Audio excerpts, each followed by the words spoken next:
এই জিলহজের প্রথম দশক মানে প্রথম 10টি দিন খুবই গুরুত্বপূর্ণ 10টি দিন। আল্লাহ তাআলার কাছে খুবই পছন্দনীয় এই 10 দিনের আমলগুলো, এমনকি জেহাদের চাইতেও বেশি হাদিসে এসেছে।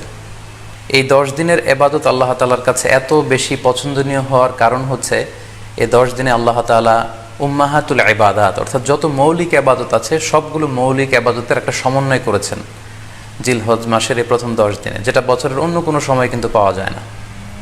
কারণ এই 10 দিনের ভেতরে সালাত আছে, নফল সিয়াম আছে, সাদাকা আছে, কুরবানি আছে, হজের প্রসঙ্গটা আছে, যেটা বছরের অন্য কখনো এরকম উম্মাহাতুল ইবাদত অর্থাৎ যত মৌলিক ইবাদত আছে সব মৌলিক ইবাদতের কম্বিনেশন সমন্বয় বছরের কোনো সময় কিন্তু আসলে হয় না, যেটা হয়ে থাকে জিলহজ মাসের প্রথম এই 10 দিনের ভেতর। এজন্য এই 10 দিনের ইবাদত আল্লাহ তাআলার কাছে অত্যন্ত বেশি প্রিয়।